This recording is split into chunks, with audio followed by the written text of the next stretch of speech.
Hello everyone and welcome to my channel.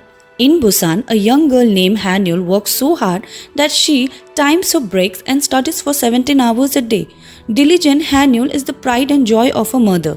Hanyul lives with her mother and younger brother and they have recently inherited a factory. Hanyul's aunts aren't happy that Hanyul's family has inherited the factory and want it for themselves. When Hanyul gets the time to look up from her books, in the middle of a massive fight between the aunts, she tells her mother that they should sell the factory since it's tanking anyway and move to Seoul so she can go to medical school. Considering Hanyul is the apple of her eye, her mother decides to do as she says and they move to Seoul, where Hanyul ends up going to a fancy school where a boy named Jeongwoo studies. Now, for all this time, Jeongwoo has been the top student in his grade, but with Hanyul in the picture, he's got massive competition, which he isn't used to. Their banter is going to be so fun to watch, though. Back in the day, both the top students were trying to get into the prestigious Hankook University to become doctors. We will probably know a little bit later in movie what exactly happened at the time of the exam, but only Jeongwoo eventually ended up going to Hankook University. He then proceeded to become a world-famous plastic surgeon, not because of the profound quality of his work, but because he is an influencer and a businessman. Not only is he a great influencer, but he's also got a very handsome face, which makes him even more worthy of praise in South Korea for winning awards for his philanthropy as a plastic surgeon and having his two best friends from school as his social media managers. On the other hand, Hanyul, the hardworking woman, has had to go through so much trouble to become a doctor. However, she is living a terrible life. I suppose that even after not making it to the most prestigious school in the country, she still managed to become a doctor, only to be treated as a doormat by her superior. This is probably partially due to her going to a regular university. Despite being treated like a trash, Hanyul holds her hair high and continues to chisel away, her sights set on a miraculous sculpture that seems like a far-off dream. Hanyul can't seem to understand that she is actually suffering from a medical condition when she is been having severe pain in her abdomen. She goes home to rest after long days of work and no sleep, and she blames those factors for her pain. However, she is called back to work, and when her friend comes to visit her, Hanyul decides to go meet her for a bit before visiting a doctor to check out her condition.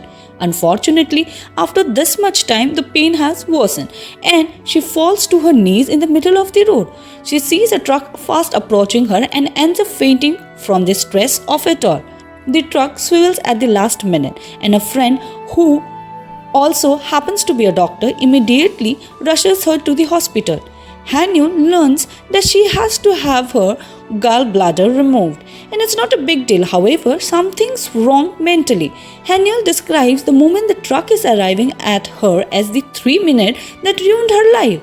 Hanyul is worried because at the last moment when she thought she was going to die, she told herself that she should die. She visits the psychiatric clinic because she is traumatized by the truck incident and can't cross a road without fearing for her life. There she learns she is depressed and she can't believe it because she has been living her life so diligently. The doctor tells her that she is burnt out and needs medication to get better. However, she can't accept the idea that she is depressed and ends up ignoring the doctor. On the other hand, in those same 3 minutes, Jeongwoo is meant to be fixing the face of a patient from Macau. The patient was very mysterious when she arrived, but Jeongwoo did not make anything of it, scheduling her surgery, etc. During the contouring surgery, somehow the patient loses a lot of blood unexpectedly and ends up dying on the operating table. This is a completely shocking turn of events for Jeongwoo, who could not have imagined things would go so wrong. He gets tried for occupational negligence, and it turns out that there was an anticoagulant in the patient's body. According to evidence, it was Jeongwoo who purchased the medicine and gave it to the patient. However, Jeongwoo has never seen the medication and has never ordered such a thing from a pharmacy. What makes things worse in that the CCTV footage from the surgery is somehow messed up, making it look like Jeongwoo has tampered with it on purpose. Jeongwoo loses everything in a single movement. Even his friends don't believe him because they have to pay a big penalty for everything that's gone down. Jeong-woo has to end up selling everything he owns in order to pay up. When Hanyul returns home, ditching her description for some beers to share with her family, she ends up deciding to drink them alone on her roof. When she heads up, she notices a bunch of bags and sees a man standing in the corner. She asks a couple of times who he is, and when he finally turns around, it happens to be Jeong-woo. At the end of episode 1 of Dr. Slump, there is a flashback of the younger versions of Jeong-woo and Hanyul competing to enter the school first. In a voiceover, Jeong-woo calls Hanyul the girl he fell in love with, even though she was also his enemy. The show begins with the two reuniting during the biggest slump of their life.